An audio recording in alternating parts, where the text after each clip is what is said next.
وهم مفاتيح الرحمة ومصابيح الغرر.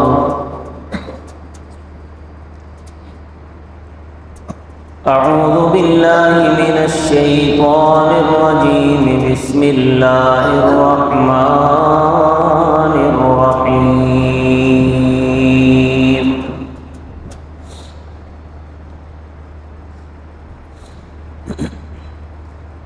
ما كان محمد أبا أحد من رجالكم ولكن رسول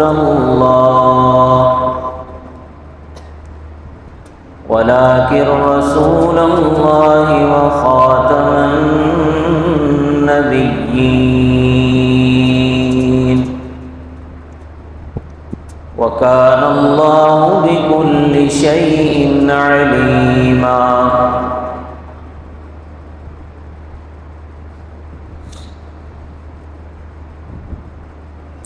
صدق الله العظيم.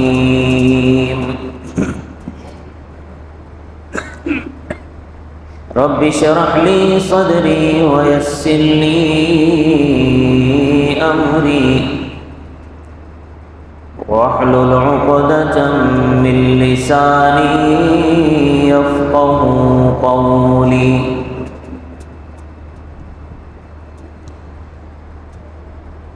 رب زدني علما رب زدني علما رب زدني علما.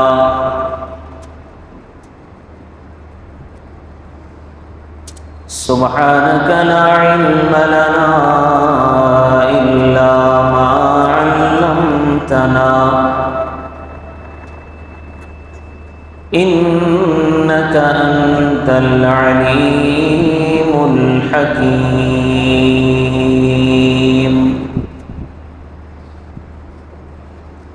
تمام حضرات درود شریف.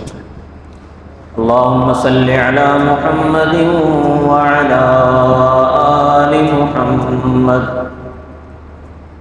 كما صليت على إبراهيم وعلى آل إبراهيم إنك حميد مجيد. اللهم بارك على محمد وعلى آل محمد كما باركت على إبراهيم وعلى آل إبراهيم إنك حميد مجيد.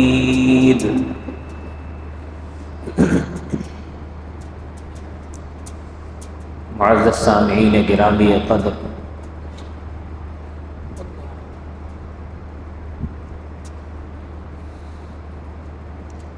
ربیع الاول کا مہینہ چل رہا ہے. اس مہینے میں حضور اکرم صلی اللہ علیہ وسلم کی پیدائش ہے.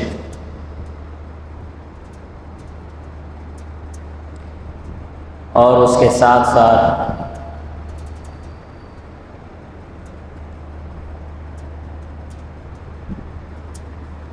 دو دن کے بعد، بلکہ ایک دن کے بعد 7 ستمبر بھی آ رہی ہے. 7 ستمبر کو سن 1974 میں پاکستان کی اسمبلی نے ایک عظیم الشان قانون حضور اکرم صلی اللہ علیہ وسلم کی ختم نبوت کے حوالے سے پاس کیا تھا، جس قانون کے تحت حضور اکرم صلی اللہ علیہ وسلم آخری نبی ہیں، اور آپ صلی اللہ علیہ وسلم کے بعد کوئی نبی نہیں آ سکتا. اگر کوئی نبوت کا دعویٰ کرتا ہے تو اس کے لیے قانون میں سخت سزا رکھی گئی، اور قادیانیوں کو اور احمدیوں کو کافر قرار دیا گیا پاکستان کے اندر.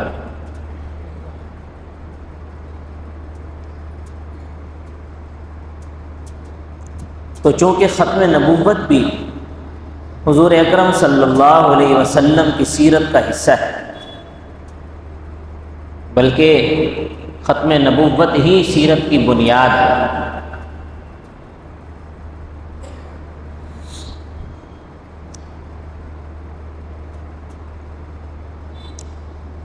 دیکھیں ہمارا جو دین ہے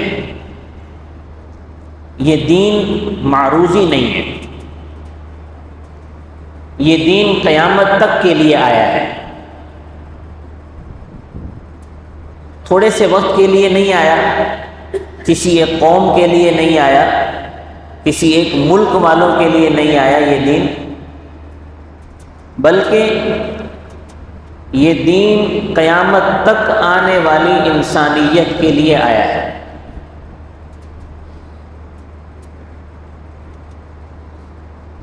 تو لہٰذا اس دین کے منسوخ ہونے کا سوال ہی پیدا نہیں ہوتا۔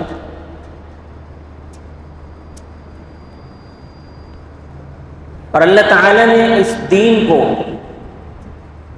جو کتاب عطا فرمائی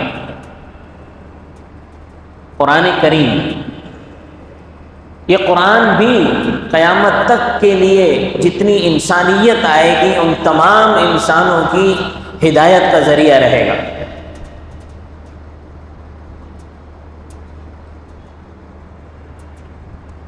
اسی لیے اللہ تبارک و تعالی نے اس دین کی حفاظت کا ذمہ خود اٹھایا ہے۔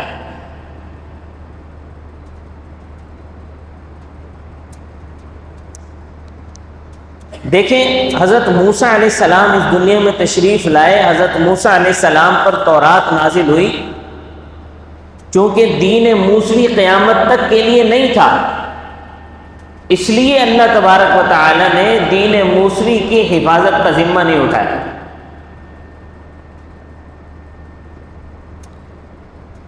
اسی طرح دین عیسوی دنیا میں آیا، انجیل آئی، لیکن چونکہ اس دین نے بھی منسوخ ہو جانا تھا اس لیے اللہ نے اس کی بھی حفاظت کا ذمہ نہیں اٹھایا۔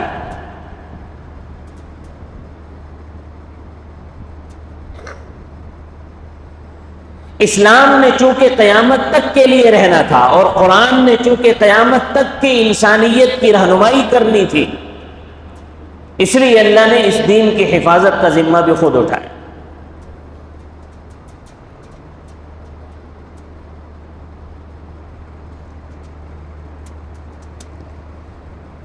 اور اسی لیے اللہ تبارک و تعالی نے حضور اکرم صلی اللہ علیہ وسلم کو خاتم النبیین بنایا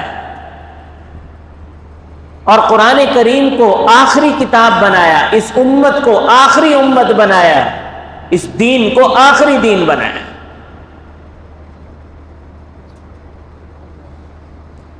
اب جب کوئی نبی نہیں آ سکتا تو کوئی دین بھی نہیں آ سکتا نیا، کوئی نئی کتاب بھی نہیں آ سکتی، کوئی نئی امت بھی نہیں آ سکتی۔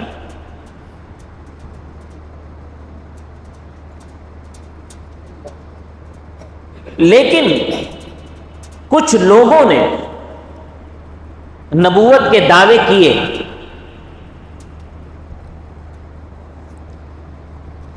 ان میں کچھ تو نبی اکرم صلی اللہ علیہ وسلم کے زمانے میں تھے، جیسے مسیلمہ کذاب، یمامہ میں مسیلمہ کذاب، یمن میں اسود عنسی، اور ایک عورت تھی سجاہ نامی، عیسائی عورت تھی، اس نے بھی نبوت کا دعویٰ کیا۔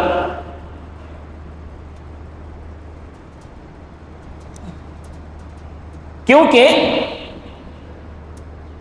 یہ جو دعوے کرنے والے تھے انہوں نے یہ دیکھا کہ یہ جو شخصیت آئی تھی اس نے ایک گراؤنڈ بنا دیا، اس نے ایک میدان بنا دیا، ایک دعوت چل پڑی ہے، ایک بہت بڑی اکثریت نے ان کو تسلیم کر لیا ہے، تو کیوں نہ اس گراؤنڈ میں سے، اس میدان میں ہم بھی کوئی فائدہ اٹھانے کی کوشش کریں۔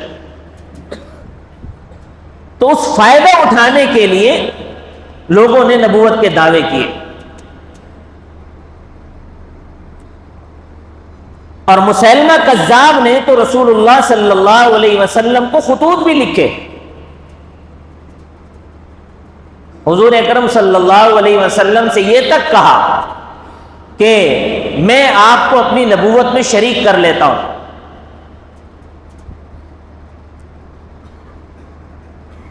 عرب کے نبی آپ ہو جائیں، عجم کا میں ہو جاتا ہوں. تو جب یہ خط نبی کریم صلی اللہ علیہ وسلم کے پاس پہنچا تو آپ صلی اللہ علیہ وسلم کے ہاتھ میں کھجور کی ایک معمولی سی ٹہنی تھی. آپ صلی اللہ علیہ وسلم نے فرمایا مسیلمہ کے قاصد کو کہ یہ جو معمولی سی کھجور کی ٹہنی ہے، میں نبوت میں سے اتنا بھی اس کو دینے کا روادار نہیں ہوں.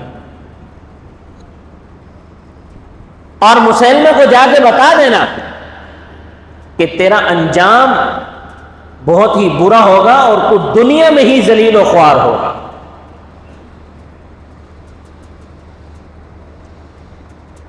حضرت ابوبکر صدیق رضی اللہ تعالیٰ عنہ کے زمانے میں حضرت ابوبکر صدیق رضی اللہ تعالیٰ عنہ نے مسیلمہ کذاب سے مقابلے کے لیے حضرت اکرمہ بن ابی جہل رضی اللہ تعالیٰ عنہ کو بھیجا اور انہیں یہ ہدایت کی کہ جا کر فوراً لڑنا نہیں بلکہ شرحبیل رضی اللہ تعالیٰ عنہ کا انتظار کرنا. وہ جب آ جائے تو پھر مل کر حملہ کرنا. لیکن حضرت اکرمہ رضی اللہ تعالیٰ عنہ نے جوش میں مسیلمہ کذاب کی فوج پر حملہ کر دیا.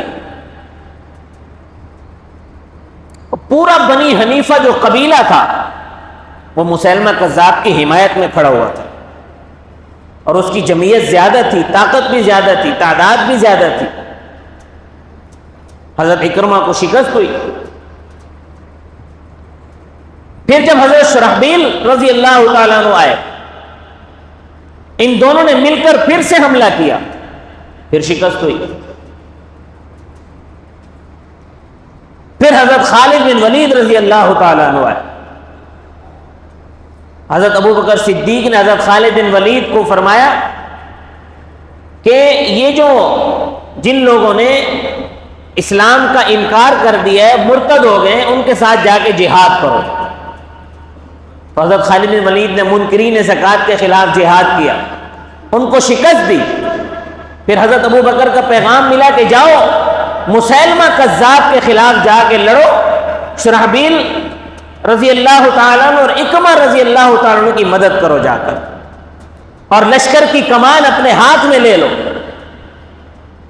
حضرت خالد بن ولید یہاں پہنچے اور مسیلمہ کی فوج سے لڑائی کی، حالانکہ تعداد میں مسلمان کم تھے. مسلمان نبی کریم صلی اللہ علیہ وسلم کی ختم نبوت کی حفاظت کے لیے جگر توڑ لڑائی کی، اپنی جان کی پرواہ نہیں کی، اپنے زخموں کی پرواہ نہیں کی، اپنی قلت تعداد کی پرواہ نہیں کی، بلکہ ختم نبوت کی عظمت کے لیے مسیلمہ کذاب کے اتنے بڑے لشکر سے بھڑ گئے. مسلمانوں نے اتنا قتل کیا ان مرتدین کو، اتنا قتل کیا، جب مسیلمہ نے دیکھا کہ اب مجھ پر شکست کے آثار واضح ہو گئے ہیں، میرا لشکر تو گاجر مولی کی طرح کٹ رہا ہے، تو ساتھ ہی ایک باغ تھا، اس باغ کے اندر گھس کے انہوں نے پناہ لے. حضرت خالد بن ولید رضی اللہ تعالیٰ عنہ کو حضرت ابوبکر صدیق کی طرف سے آرڈر یہ تھا کہ ان کو زندہ چھوڑنا نہیں ہے، کسی ایک کو بھی زندہ نہیں چھوڑنا ہے، ان کو بالکل صفایا کر کے آنا ہے، کسی ایک کو بھی زندہ نہیں چھوڑنا. تو حضرت خالد بن ولید نے اس باغ کا محاصرہ کر لیا.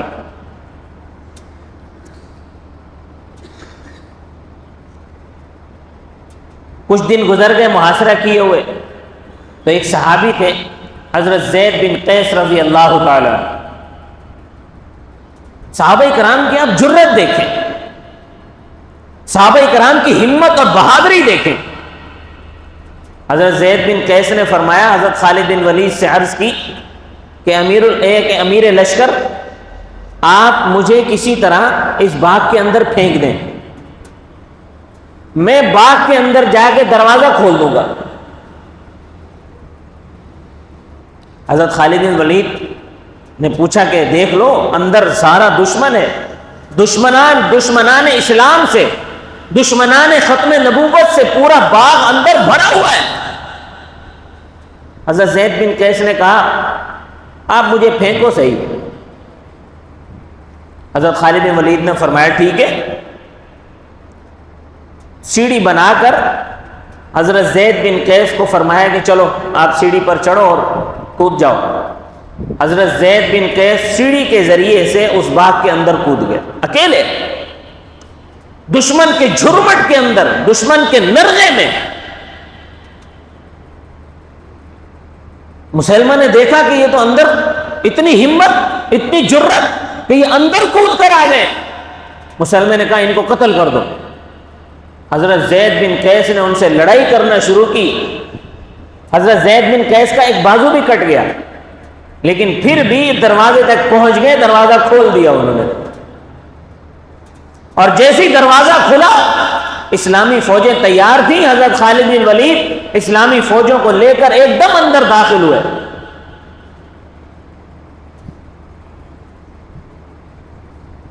وحشی بن حرب جنہوں نے حضرت حمزہ کو شہید کیا تھا، وہ فرماتے ہیں کہ میں اس طاق میں تھا کہ مجھے کہیں مسلمہ نظر آ جائے۔ چنانچہ مسلمہ انہیں نظر آ گیا، انہوں نے مسلمہ پر نیزے کا وار کیا، مسلمہ مردار ہو گیا۔ یوں دشمنان ختم نبوت کا قلعہ کما ہوا۔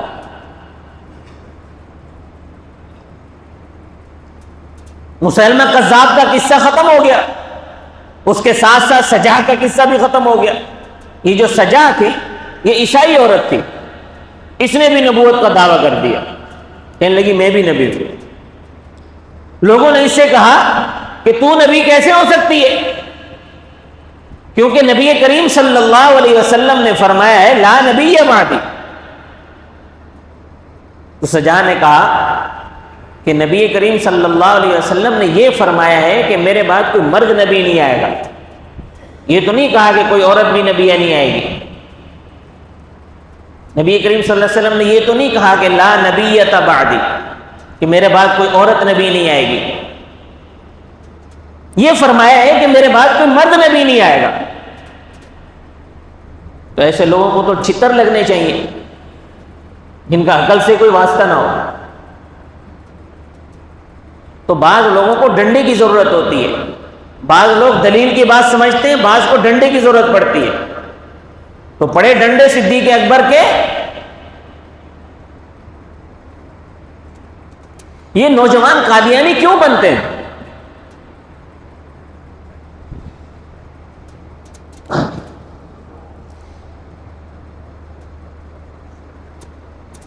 حضرت مولانا احمد علی لاہوری رحمۃ اللہ علیہ نے ایک مرتبہ شاعر مشرق ڈاکٹر علامہ اقبال سے پوچھا کہ ڈاکٹر صاحب ذرا بتائیں یہ لوگ قادیانی کیوں بنتے ہیں نوجوان؟ تو علامہ اقبال رحمۃ اللہ علیہ نے فرمایا کہ لاہوری صاحب دیکھیں، انسان کو زندگی میں دو چیزیں اپنی طرف ضرور کھینچتی ہیں،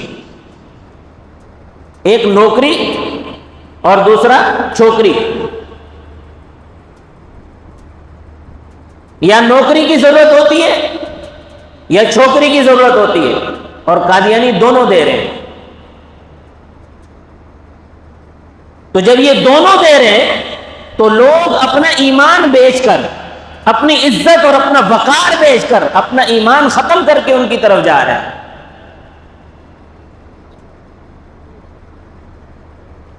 ایسا نہیں ہے کہ کوئی یہ سمجھتا ہو کہ مجھے اسلام کی فلاں بات مجھے سمجھ میں نہیں آئی اور میں بڑا پریشان ہو گیا اور مجھے اس کا جواب قادیانیت میں مل گیا۔ ایسا کچھ نہیں ہے۔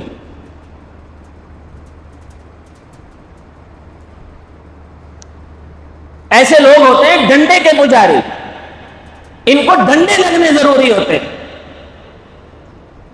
جب ڈنڈے لگتے ہیں تب سمجھ میں آتی ہے۔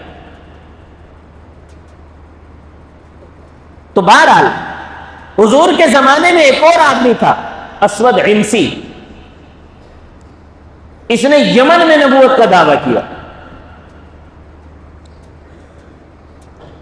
اور یہ بہت بڑا کاہن تھا، اس کی شکل بھی اچھی نہیں تھی۔ نبی تو خوبصورت ہوتا ہے، نبی اپنے زمانے کا سب سے خوبصورت آدمی ہوتا ہے، نبی سے زیادہ خوبصورت کوئی نہیں ہوتا اس زمانے میں۔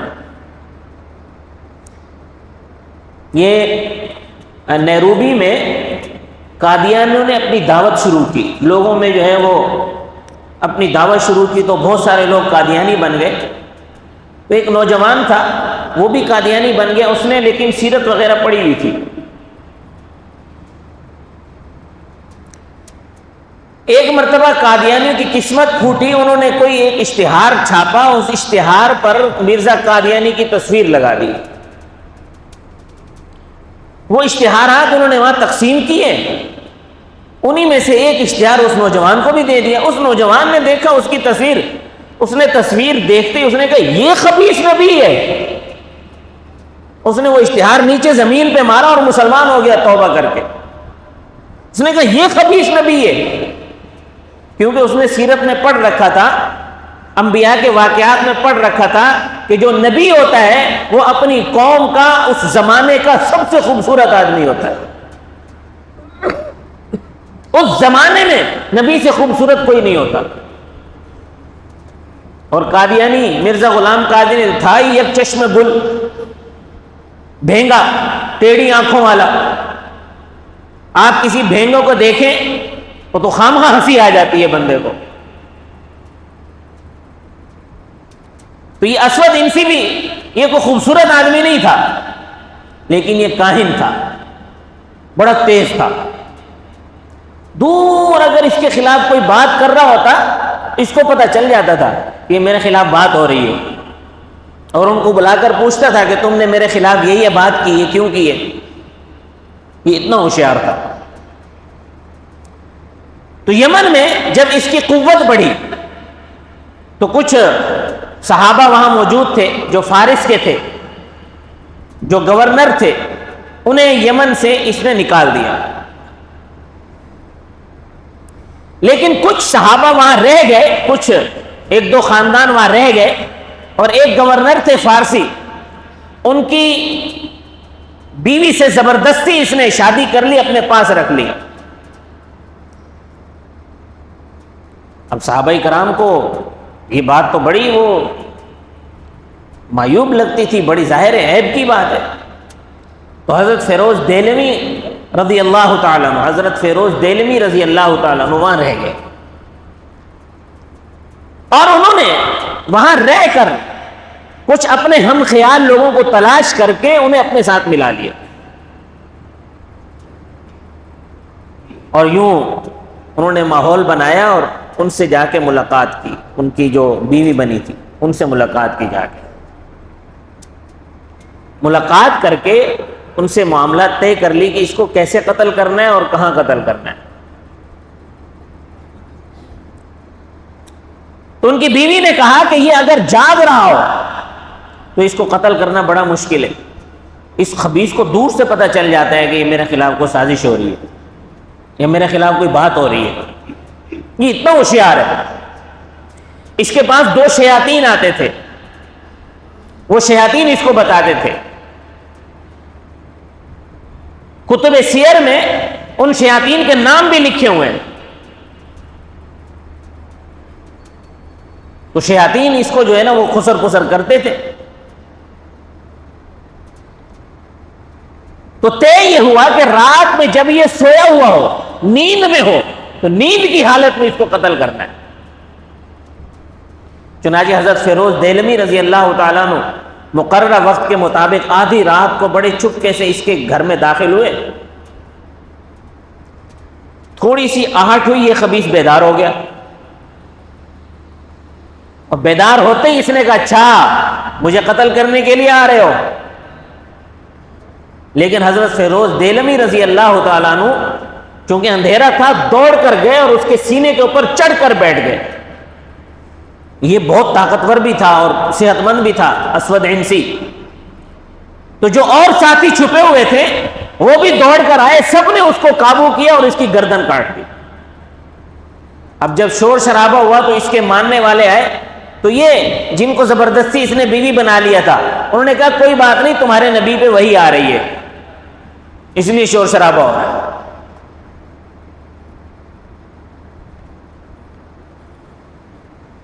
تو یہ تو وہ تھے مدعیان نبوت جن کا انجام رسول اللہ کے زمانے کے فوراً بعد ہی یہ ان کا انجام ہوا. کچھ عرصے پہ, کچھ وہ عرصے کے بعد, کافی عرصے بعد ہمارے ہاں یہاں ہندوستان میں بھی ایک مسخرہ نکلا مرزا غلام قادیانی کے نام سے.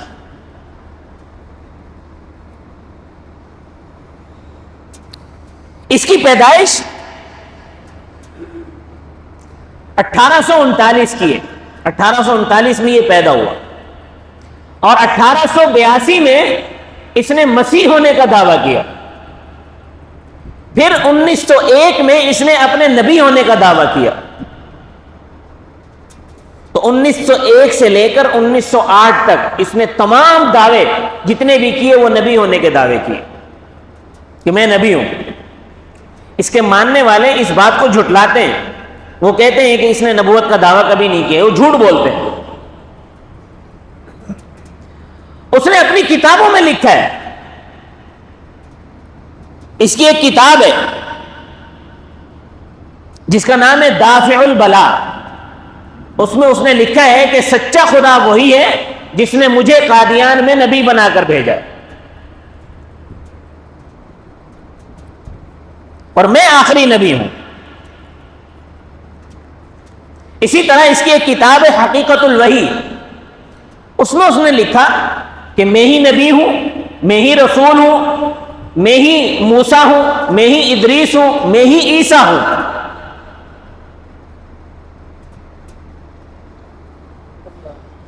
اور میں ہی ابراہیم ہوں, اور ساری کی ساری نسلیں میری ہی نسلیں ہیں.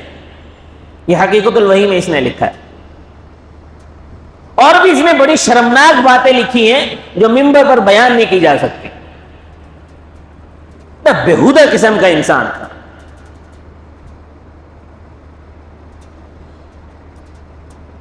تو یہ جو ہندوستان میں یہ مسخرہ اٹھا, اس کا فتنہ ہندوستان اور پاکستان میں اور دیگر جو غریب ممالک تھے ان میں بہت پھیلا,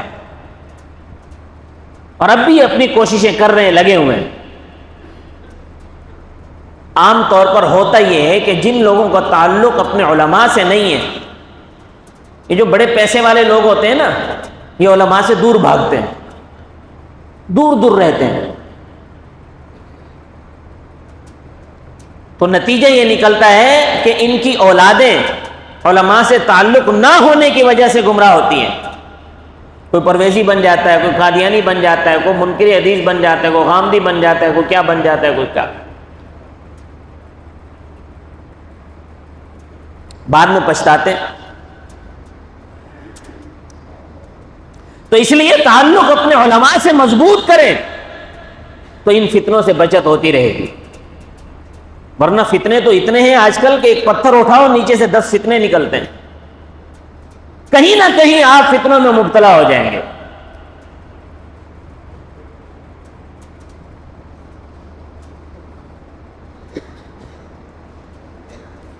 ڈاکٹر قدیر خان نے رحمۃ اللہ علیہ نے, جنہوں نے ایٹم بم بنایا تھا, انہوں نے شروع میں ایک مرتبہ چنیوٹ کی جو ختم نبوت کانفرنس تھی, اس کانفرنس میں ٹیلی فونک خطاب کیا تھا. اس خطاب میں انہوں نے فرمایا تھا کہ قادیانی ایٹمی پاکستان کے مخالف ہیں. کیوں مخالف ہیں؟ اس لیے کہ مرزا قادیانی نے یہ پیشن گوئی کر دی تھی کہ اکھنڈ بھارت بنے گا,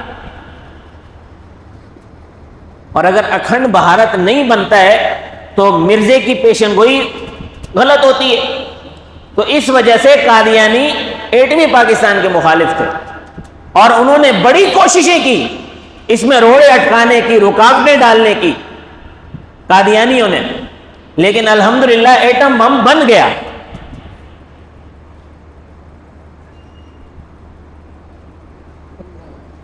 تو یہ اس کی مرزے کی پیشن گوئی کے مطابق اکھنڈ بھارت تو آج تک نہیں بن سکا، لیکن پیشن گوئی تھی اس کی۔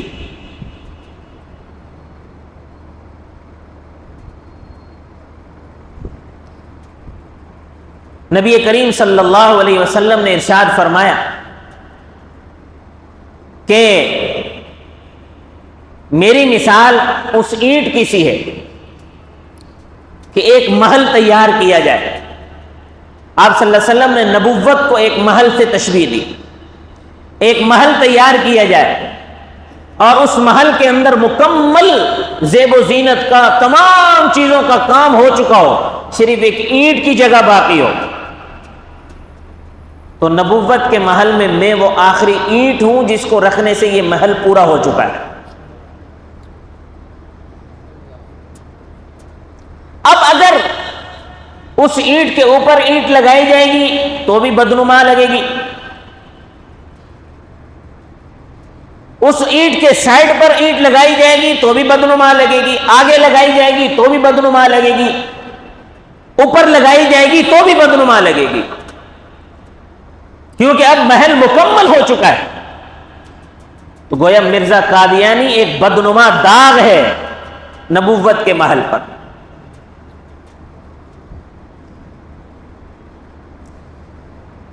تو اس لیے ختم نبوت کے لیے دل و جان سے کام کرو۔ ایک واقعہ سنا کر بات ختم کرتا ہوں۔ مولانا انور شاہ کشمیری رحمۃ اللہ علیہ دارالعلوم دیوبند کی شیخ الحدیث تھے۔ بڑے عرصے سے ان کی خواہش تھی کہ حج پر چلا جاؤں، حج کے لیے کافی عرصے سے تیاریاں بھی کر رہے تھے۔ حج کی تیاری مکمل ہو گئی، لیکن بہاولپور سے کچھ ساتھی ایک خط لے کر دیوبند پہنچے مولانا انور شاہ کشمیری رحمۃ اللہ علیہ کے پاس،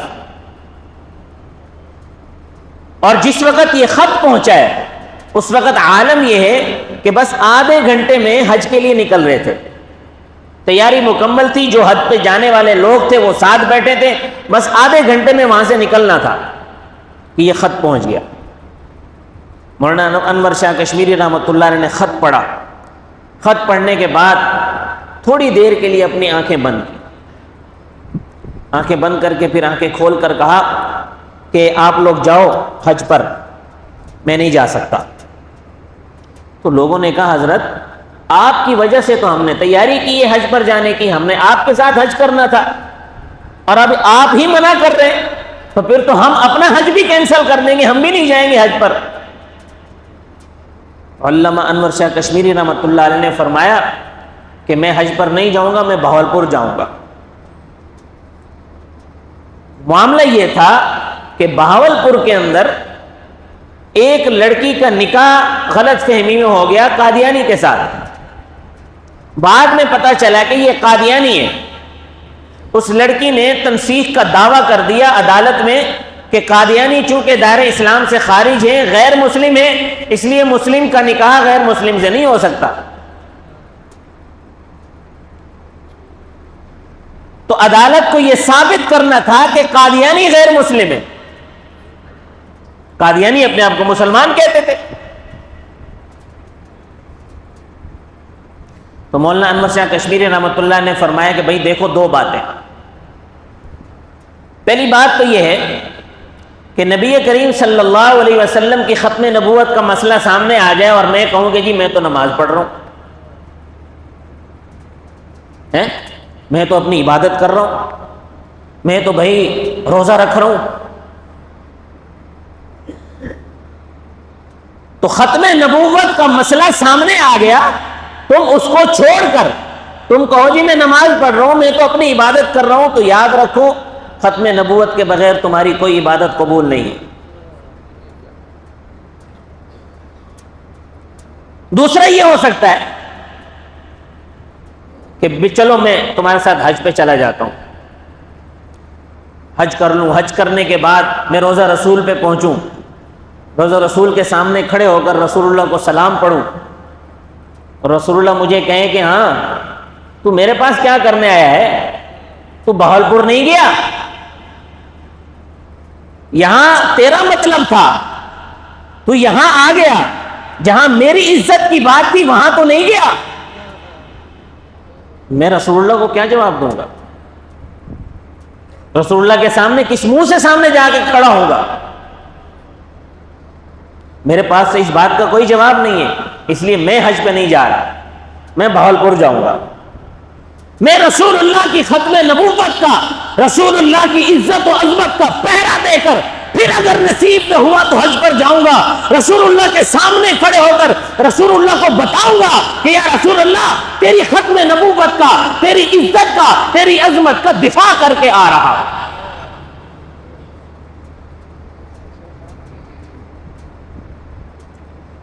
تو بھائی ختم نبوت کے لیے کام کرو۔ مولانا انور شاہ کشمیری رحمۃ اللہ علیہ نے فرمایا کہ جس آدمی نے 1 منٹ کے لیے بھی ختم نبوت کا کام کیا، 1 منٹ کے لیے بھی، ختم نبوت کے لیے جو قربانیاں دینی تھی وہ دی جا چکی ہیں، 10,000 لوگ شہید ہوئے ہیں، تو جو قربانیاں دینی تھی وہ دی جا چکی ہیں۔ اب تو بڑا آسان مسئلہ ہے، اب تو ہر کوئی جانتا ہے کہ قادیانی کافر ہے، تو جہاں جہاں یہ اپنی ریشہ دوانیاں کریں، جہاں جہاں یہ اپنا کام شروع کریں، آپ کا کام صرف یہ ہے کہ حکومت کو مطلع کریں، تھانے میں اطلاع دیں کہ یہ قادیانی جو ہے یہ کام کر رہے ہیں، پھر حکومت جانے اور وہ جانے۔ مولانا انور شاہ کشمیری رحمۃ اللہ نے فرمایا کہ جو آدمی 1 منٹ کے لیے بھی ختم نبوت کا کام کرے، میں ذمہ داری سے کہتا ہوں کہ حضور صلی اللہ علیہ وسلم کی شفاعت اس کے لیے واجب ہے، حضور صلی اللہ علیہ وسلم اس کی ضرور شفاعت فرمائیں گے۔ اور مولانا انور شاہ کشمیری رحمۃ اللہ نے فرمایا کہ میں اس بات کا ذمہ دار ہوں، آج میں زندہ ہوں، اپنی زندگی میں بھی ذمہ دار ہوں، مرنے کے بعد کل محشر میں جب مسلمان کھڑے ہوں گے اس وقت بھی میں اپنے ان الفاظ کا ذمہ دار ہوں گا۔ میں یہ نہیں کہوں گا کہ میں نے نہیں کہا تھا۔ تو 7 ستمبر سن 1974 کو ذوالفقار علی بھٹو نے، یہ بڑا عظیم الشان کام، ہم ان کے دستخط کی قدر کرتے ہیں کہ انہوں نے دستخط کر کے قادیانیوں کو ہمیشہ کے لیے پاکستان میں کافر قرار دے دیا۔ یحییٰ بختیار تھے ان کے اٹارنی جنرل، آزاد بنش آدمی تھے، ان کو کوئی مذہب سے اتنا لگاؤ بھی نہیں تھا، لیکن جب اللہ کسی سے کام لینے پر آئے، وہ وکیل تھے، ان کے دور میں اٹارنی جنرل تھے، وہ ان کے ساتھ لگے ہوئے تھے، ایسا لگتا تھا کہ اللہ نے یحییٰ بختیار کا سینہ کھول دیا ہے ختم نبوت کے مسئلے پہ۔ 6 ستمبر کو یہ یحییٰ بختیار اور بھٹو دونوں ایک گاڑی میں بیٹھ کر بھٹو کے گھر میں گئے، آگے گئے تو بھٹو کی اہلیہ وہاں کھڑی تھی، اس نے ذوالفقار علی بھٹو سے کہا کہ یہ کیا قادیانی کافر ہے، قادیانی کافر ہے لگا رکھا ہے پورے ملک میں، میرے پاس قادیانی عورتیں بیٹھی ہوئی ہیں، وہ مجھے کہہ رہی ہیں کہ بھٹو صاحب ہمیں کافر قرار دے رہے ہیں، آپ اس کو منع کریں۔ تو بھٹو نے یحییٰ بختیار کی طرف دیکھا، یحییٰ بختیار نے ذوالفقار علی بھٹو کی اہلیہ سے کہا کہ یہ جو عورتیں آپ کے پاس آئی ہوئی ہیں، ذرا آپ ان سے جا کر یہ پوچھیں کہ یہ آپ کو مسلمان سمجھتی ہیں کافر سمجھتی ہیں، بس یہ پوچھ لیں ان سے کہ یہ آپ کو مسلمان سمجھتی ہیں یا کافر سمجھتی ہیں۔ تو بھٹو کی اہلیہ نے ان سے جا کے پوچھا، ذوالفقار علی بھٹو کی بیوی نے کہا کہ یہ ہمیں کافر سمجھتی ہیں۔ بولا آج سے تھوڑی سمجھتی ہیں، یہ 100 سال سے سمجھتی ہیں، آپ ذرا پوچھیں تو صحیح ان سے۔ جب انہوں نے جا کے اس سے پوچھا تو وہ خاموش ہو گئی، انہوں نے کوئی جواب نہیں دیا۔ تو ذوالفقار علی بھٹو کی بیوی نے کہا اس کا مطلب یہ ہے، تمہارے خاموش ہونے کا مطلب یہ ہے کہ تم ہمیں کافر سمجھتے ہو۔ اور اگلے دن قادیانیوں کے کفر کا فیصلہ قومی اسمبلی نے کر دیا۔ آپ قادیانیوں صرف ایک سوال کریں، زیادہ سوال جواب میں پڑھنے کی ضرورت نہیں ہے، ایک سوال کریں، صرف ایک سوال کہ قادیانی جو نبی بن کر آیا تھا وہ لایا کیا ہے؟ وہ لایا کیا ہے؟ اگر تو اس نے توحید کی بات، اگر وہ توحید لے کر آیا تو توحید تو پہلے سے موجود تھی، اگر وہ نبوت لے کر آیا ہے تو نبوت بھی پہلے سے موجود تھی، اگر وہ کوئی کتاب لے کر آیا ہے تو کتاب قرآن کی شکل میں پہلے سے موجود تھی۔ یہ خود نیا کیا لے کر آیا؟ روزہ لے کر آیا ہے، روزہ پہلے سے موجود تھا۔ نماز لایا ہے، نماز بھی پہلے سے موجود ہے۔ حج لے کر آیا ہے، حج بھی پہلے سے موجود ہے۔ تو یہ کیا لے کر آیا ہے؟ بس یہ ایک سوال کرو، انشاءاللہ پوری دنیا قادیانیت اس کا جواب نہیں دے سکتی۔ اللہ پاک ہم سب کو ان فتنوں سے محفوظ فرمائے، ہم سب کو سمجھ عطا فرمائے۔ وما علینا الا البلاغ المبین۔